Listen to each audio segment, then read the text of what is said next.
सियासी और नजरियाती मुखालफीन को नीचा दिखाने की कोशिश करते हैं, लेकिन यीशु मसीह फरमाते हैं कि उसका बाप ऐसा नहीं है। वो नेक और बद दोनों पर सूरज चमकाता है। तो अगर हम खुदा के बेटे और बेटियां हैं तो फिर इसी तरह के रवैये हमें इख्तियार करने हैं। इसलिए जैसा खुदा ने मसीह के वसीले हम पर फजल किया है, उसी तरह हम पर यह लाजिम है कि हम पुरफजल जिंदगियां गुजारें। फजल व मोहब्बत को खुदा की बादशाही में रास्तबाजी का नया स्टैंडर्ड समझना चाहिए और इस पर अमल करने की कोशिश करनी चाहिए। हम सब जानते हैं कि हम कमज़ोर हैं, हम खता करते हैं, लेकिन खूबसूरत बात यह है, यूहन्ना कहता है कि जिस शख्स को अपने गुनाह का इदराक है, अपनी कमज़ोरी का इदराक है, वो उसको छुपाए ना बल्कि उसका इकरार करे, और खुदा मुआफ़ करने में सच्चा और आदल है। आएँ हम अपनी अपनी ज़िंदगियों पर गौर करें कि कौन सी ऐसी रकावटें हैं जो हमारे अंदर खुदा का किरदार ज़ाहिर करने में हायल हैं। वो ना मुआफ़ करने की रूह हो सकती है, नफ़रत और कुदूरत हो सकती है, धोखाधड़ी और लालच, हवस, ऐसी बहुत सी चीज़ें हो सकती हैं। क्या हमें अपनी सोच को तब्दील करना चाहिए या ज़रूरत है? क्या हमारे अफ़ाल मसीह के हम शक्ल होने की गमाजी करते हैं? आइए हम अपने सरों को झुकाएं और इन चीज़ों पर गौर करें। खुदावंद आप सबको बरकत बख्शे। आमीन। आइए हम दुआ करें। खुदा कद्दूस, हम इकरार करते हैं अपनी कमज़ोरियों का, अपनी तमाम उन बातों, आदत और खामियों का जिसमें हम इस जहान के हम शक्ल हैं। हम भी दुनिया की मानद बनते हैं, दुनिया हम पर असर करती है। खुदाबंद, इंसान होते हुए हमारे लिए मुश्किल है कि हम इस दुनिया के असर से निकल सकें, लेकिन खुदाबंद ये नामुमकिन नहीं है, क्योंकि तेरे बेटे खुदाबंद यीशु मसीह ने इंसान होते हुए हमारे लिए एक खूबसूरत नमूने को पेश किया है। उसने अपने सताने वालों के लिए, तकलीफ देने वालों के लिए दुआ की, माफ किया है। खुदाए पाक रूह, हम अपने आप को तेरी हुजूरी में पेश करते हैं और दुआ करते हैं कि तू हमारी मदद कर।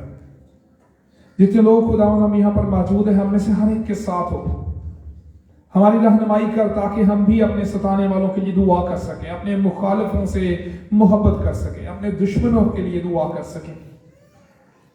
खुदावंद तू हमारे साथ हो, एक एक को छू खुदावंद, हमारे दिलों को नरम कर।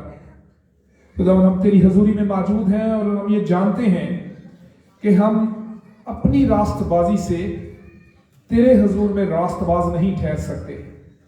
तेरी हजूरी में हम अपने आप को रास्तबाज होने का दावा नहीं कर सकते, और तू हमें माफ करता है। लेकिन खुदावंद आज हम अपने लिए भी दुआ करते हैं कि तू हमें ये तौफीक दे कि हम भी उन लोगों को माफ कर सकें जिन्होंने हमें तकलीफ पहुंचाई है, जिन्होंने हमें नुकसान पहुंचाया है। खुदावंद एक एक को यहाँ पर मौजूद छू, मुझे छू खुदावंद, हमारी मदद कर, ताकि हम कामलियत में आगे बढ़ सके। तेरे बेटे यीशु मसीह के खून की कुदरत से हम धुले हैं और पाक हुए हैं, नए बन गए हैं, इस दुनिया से अलग कर लिए गए हैं। हमें तौफीक बख्श दे कि हम इस दुनिया में कामलियत के निशान के तौर पर लोगों के सामने यीशु को पेश कर सके। यीशु के नाम से आमीन। खुदावंद की तारीफ में हम गीत नंबर 205 गाएंगे 205 तेरे दिल के दर पर यीशु खटखटाता। गीत नंबर 205 205 और इसी के साथ हम अपने हदिये भी खुदावंद की हजूरी में पेश करेंगे। गीत नंबर 205 205 तेरे दिल के दर पर यीशु खटखटाता।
अपने सरों को झुकाएं और इन हदिया जात को खुदावंद की हजूरी में पेश करें। खुदा कुद्दूस, हमारे जिंदा अजली और अब्दी खुदा, हम तेरा शुक्र करते हैं कि तूने हमें ये मौका दिया कि हम बतौर कलीसिया इकट्ठे हो सकें और तेरी इबादत कर सकें। खुदावंद, हम इन हदिया जात के लिए भी तेरा शुक्र करते हैं जो तेरी दी हुई बरकत में से तेरे लोगों ने तुझे लौटाए हैं, और तमाम देने वालों पर खुदावंद तेरी बरकत मांगते हैं। सारी कलीसिया के लिए खुदावंद तेरी बरकतें मांगते हैं, रूहानी तौर पर और दुनियावी तौर पर बड़ी खुशहाली बख्श दे। इस मुआशी अदम इस्तेहकाम में खुदावंद तो अपने लोगों को बरकत दे। मुआशी अदम इस्तेहकाम से, मुआशी परेशानियों से, बेरोजगारी से खुदावंद अपने लोगों को निकाल और बड़ी बरकतें दे। ईमान में बड़ा मजबूत कर ताकि रूहानी तौर पर भी खुशहाली हो। और खुदावंद दुआ करते हैं हमारी कलीसिया को कौमी सतह पर खुदावंद यीशु मसीह की मुनादी के लिए, खुशखबरी के फैलाव के लिए कसरत से इस्तेमाल कर। खुदावंद हम सबके साथ और इस हफ्ते को हमारे लिए मुबारक ठहरा। हमारी हिफाजत और निगरानी कर, हमें बीमारियों से, हादसा से महफूज रख। और इन रोज़ों के अयाम में खुदावंद हमें तौफीक बख्श दे कि हम अपनी ज़िंदगियों से, अपने किरदार से तेरे बेटे खुदावंद यीशु मसीह की गवाही दे सकें। इन रोज़ों में हम तेरे करीब रह सकें, तेरे पास आ सकें और तेरी रफाकत में बढ़ सकें और तुझसे बरकत पाएं। मसीह यीशु के नाम में मांग लेते हैं, आमीन।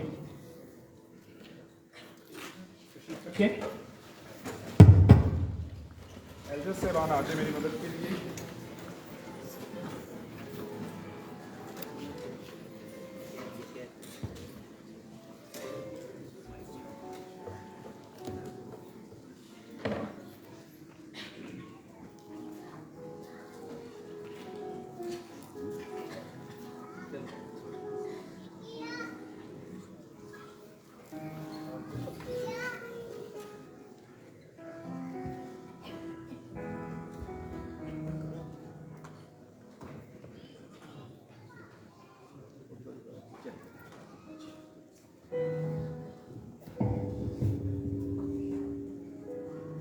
क्योंकि ये बात मुझे खुदावंद से पहुंची और मैंने तुमको भी पहुंचा दी कि खुदावंद यीशु ने जिस रात को पकड़वाया गया, रोटी ली और शुक्र करके तोड़ी और कहा, ये मेरा बदन है जो तुम्हारे लिए है, मेरी यादगारी के वास्ते यही किया करो।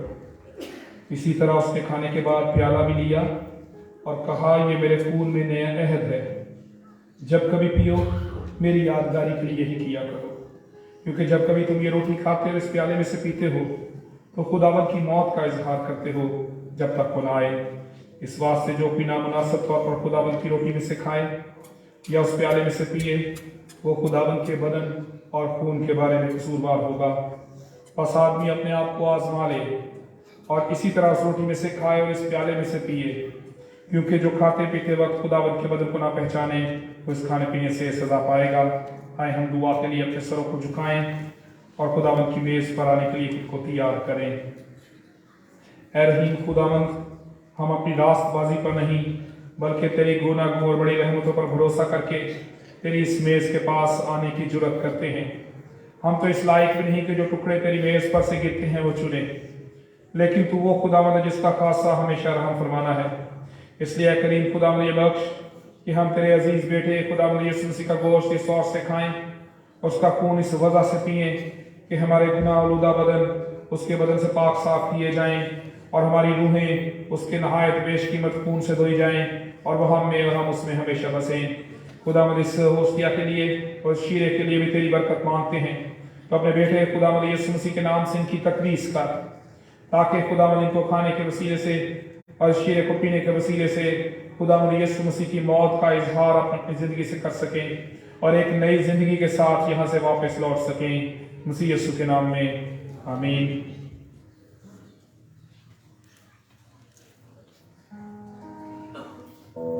खुदावंद यीशु मसीह ने जिस रात को पकड़वाया गया, रोटी ली और शुक्र करके तोड़ी और अपने शागिर्दों को देकर कहा, ये मेरा बदन है जो तुम्हारे लिए तोड़ा जाता है, मेरी यादगारी के वास्ते यही किया करो।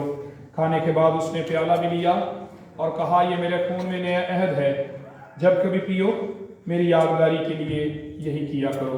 मैं भी खुदा का खादम होने की हैसियत से आप सबको खुदावंद की मेज पर आने की दावत देता हूँ।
यीशु ने कहा पानी को रात के लिए मेहनत ना करो, बल्कि उस खुराक के लिए जो हमेशा की जिंदगी तक बाकी रहती है, जिसे इब्ने आदम तुम्हें देगा, क्योंकि बाप यानी खुदा ने उसी पर मोहर की है।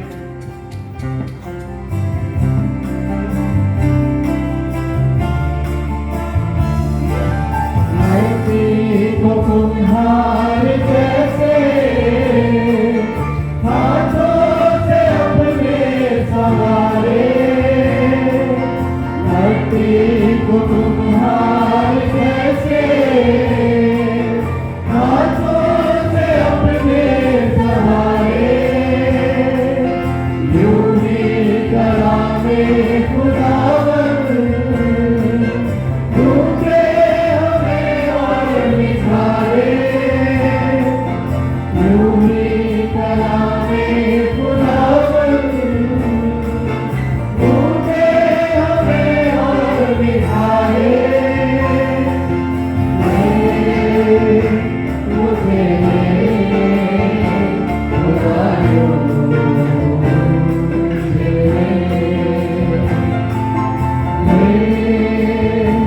मुझे खुदायो मेरी जान को मेरी रूह को मेरे बदन को छू, मेरी जान को मेरी रूह को मेरे बदन को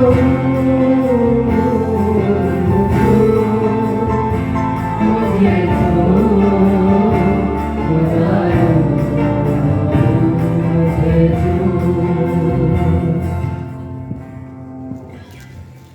यीशु ने कहा कि मूसा ने तो वो रोटी आसमान से तुम्हें ना दी, लेकिन मेरा बाप तुम्हें आसमान से हकीकी रोटी देता है, क्योंकि खुदा की रोटी वो है जो आसमान से उतरकर दुनिया को जिंदगी बख्शती है।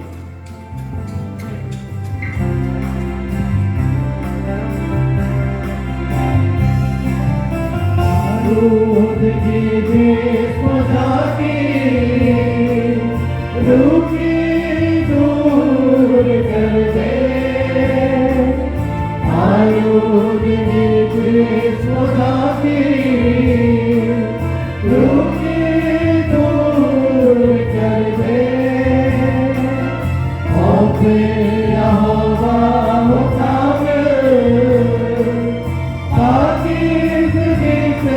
तू भर दे, और फिर यहोवा होगा से तू भर दे, मुझे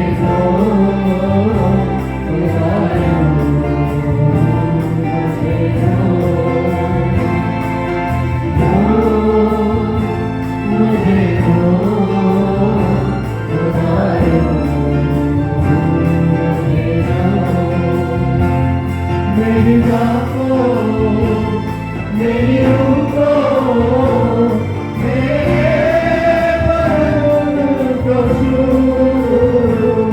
मेरी जान को मेरी रूह को मेरे बदन को छू,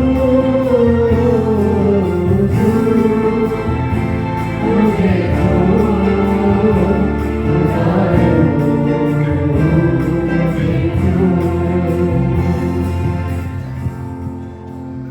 यीशु ने उनसे कहा जिंदगी की रोटी मैं हूं, जो मेरे पास आए वो हरगिज भूखा ना होगा, और जो मुझ पर ईमान लाए वो कभी प्यासा ना होगा।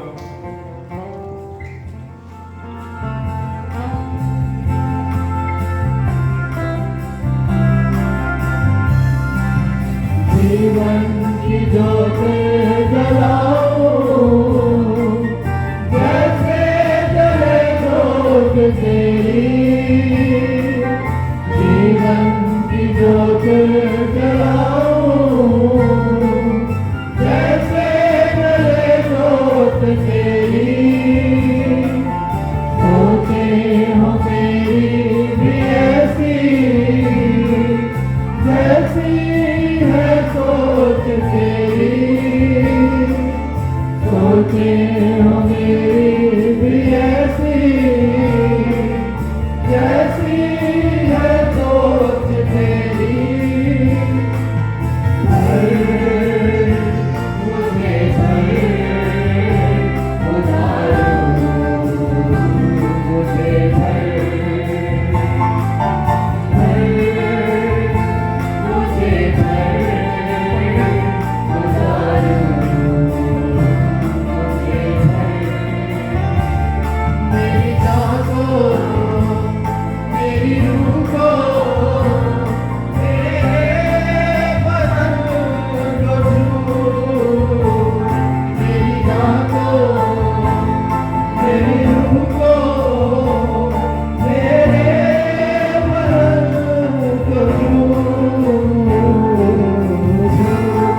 कि जो कुछ बाप मुझे देता है वो मेरे पास आ जाएगा, और जो कोई मेरे पास आएगा उसे मैं हरगिज निकाल न दूंगा, क्योंकि मैं आसमान से इसलिए नहीं उतरा हूँ कि अपनी मर्जी के मुआफिक अमल करूँ, बल्कि अपने भेजने वाले की मर्जी के मुआफिक अमल करूँ। और मेरे भेजने वाले की मर्जी ये है कि जो कुछ उसने मुझे दिया है मैं उसमें से कुछ खो ना दूँ, बल्कि आखिरी दिन उसे फिर जिंदा करूँ।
यीशु ने कहा, जिंदगी की रोटी मैं हूं। तुम्हारे बाप दादा ने बियाबान में मन खाया और मर गए।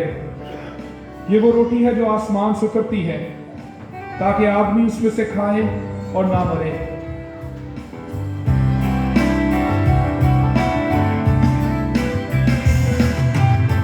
यीशु तू प्यारी कन्हैया है और सच्चाई का रास्ता।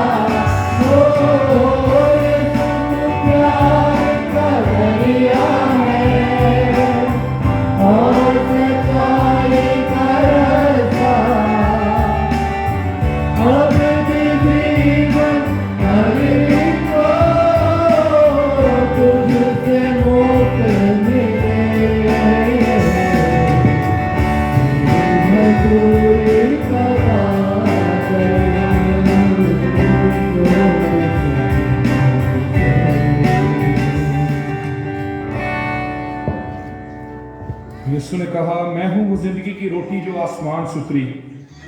अगर कोई इस रोटी में से खाए तो अबद तक जिंदा रहेगा, बल्कि जो रोटी मैं जहान की जिंदगी के लिए दूंगा वो मेरा गोश्त है। यीशु ने कहा, मैं तुमसे सच कहता हूं कि जब तक तुम इब्ने आदम का गोश्त ना खाओ और उसका खून ना पियो, तुम में जिंदगी नहीं। जो मेरा गोश्त खाता और मेरा खून पीता है, हमेशा की जिंदगी उसकी है, और मैं उसे आखिरी दिन फिर जिंदा करूंगा। अगर कोई रह गया है जो सामने नहीं आ सकता शायरवानी को लेने के लिए, वो बता दें ताकि उनका पूछा जाए और उनको भी शायरवानी दी जा सके।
यीशु ने कहा, मेरा गोश्त फिर हकीकत खाने की चीज और मेरा खून फिर हकीकत पीने की चीज है।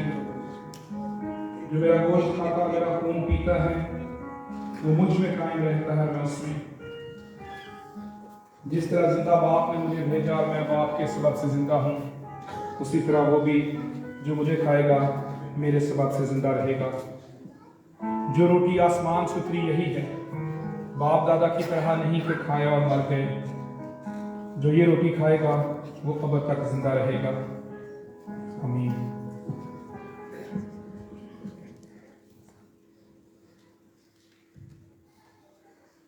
आए हम दुआ के लिए अपने सरों को झुकाएं और शुक्रगुजारी की दुआ करें। ऐ काबिल मुतलक रब्बी जिंदा खुदा, हम दिलो जान से तेरा शुक्र करते हैं कि तू मेहर करके हमें जो इन पाक राजों में दुरुस्ती से शरीक हुए हैं, अपने बेटे हमारे मुनजी यीशु मसीह के नहायत बेशकीमत बदन और खून की रूहानी खुराक खिलाता है और इस बात से अपना फजल करम हम पर साबित करता है, और ये भी कि हम तेरे बेटे के रूहानी बदन में जो सब ईमानदारों की मुबारक जमात है दर हकीकत घटे हुए आज़ा हैं, और तेरे अजीज बेटे की बेबहा मौत और अजियत के सवाब के सबब उम्मीद की राह से तेरी अपनी बादशाही के वारिस भी हैं। ऐ आसमानी बाप, हम नहायत फरोतनी से अर्ज करते हैं कि अपने फजल से हमारी ऐसी मदद कर कि हम इस पाक रफाकत में कायम रहें और जो नेक अमाल तूने पेशतर से हमारे करने के लिए तैयार किए हैं उन सबको किया करें, उसी हमारे खुदावंद यीशु मसीह के वसीले से, जिसकी तेरे और रूहुल कुद्स के साथ तमाम इज्जत और ताज़ीम अदलबाद होती है। आमीन। आलम वाला पर खुदा का जलाल, जमीन पर सुलह और बनी आदम से रजामंदी हो। ऐ खुदावंद खुदा, आसमानी बादशाह, खुदा कादिर मुतलक बाप, हम तेरी हम्द करते और तुझे मुबारक कहते हैं, तेरी प्रस्तुश करते और तेरा जलाल जाहिर करते हैं, तेरे बड़े जलाल के लिए तेरा शुक्र करते हैं। ऐ खुदावंद इकलौते बेटे यीशु मसीह, ऐ खुदावंद खुदा, खुदा के बर्रे बाप के बेटे, तू जो जहान का गुनाह उठा ले जाता है हम पर रहम कर। तू जो जहान का गुनाह उठा ले जाता है हम पर रहम कर। तू जो जहान का गुनाह उठा ले जाता है हमारी दुआ कबूल कर। तू जो खुदा बाप के दाहिने बैठा है हम पर रहम कर, क्योंकि तू ही कदूस है, तू ही खुदावंद है। ऐ मसीह, तू ही रूहुल कुद्स के साथ खुदा बाप के जलाल में आला है। आमीन। आए हम सब खड़े होकर खुदावंद की सिखाई हुई दुआ में शामिल हों। ऐ हमारे बाप, तू जो आसमान पर है, तेरा नाम पाक माना जाए, तेरी बादशाही आए, तेरी मर्जी जैसे आसमान पर पूरी होती है जमीन पर भी हो। हमारे रोज की रोटी आज हमें बख्श दे, जिस तरह हम अपने कसूर वालों को माफ करते हैं तू भी हमारे कसूरों में माफ कर। हमें आजमाइश में न ला बल्कि बुराई से बचा, क्योंकि बादशाही और कुदरत और जलाल हमेशा तेरी ही है। आमीन। खुदा का इत्मीनान जो समझ से बिल्कुल बाहर है तुम्हारे दिलों और ख्यालों को खुदा और उसके बेटे हमारे खुदावंद यीशु मसीह की पहचान और मोहब्बत में महफूज रखे, और कादिर पे खुदा बाप और बेटे और रूहुल कुद्स की बरकत तुम पर हो और हमेशा तुम्हारे साथ रहे। आमीन।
सारी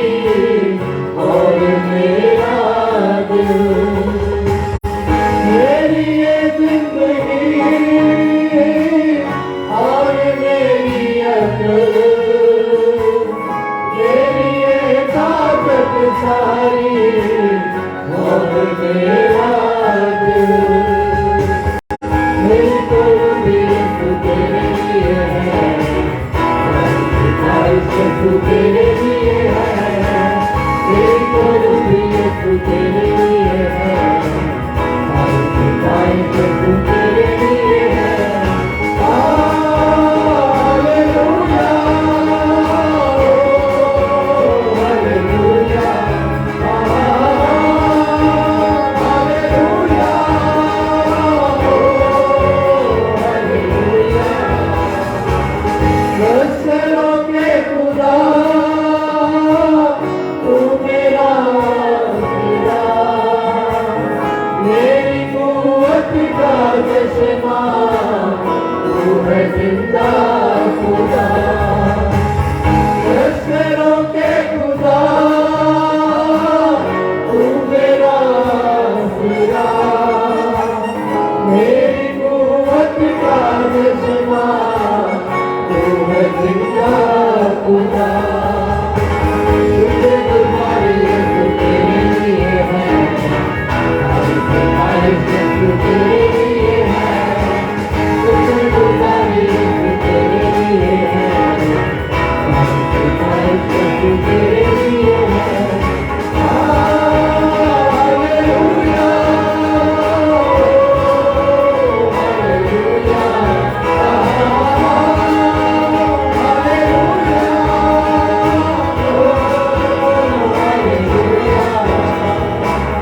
बादशाहों का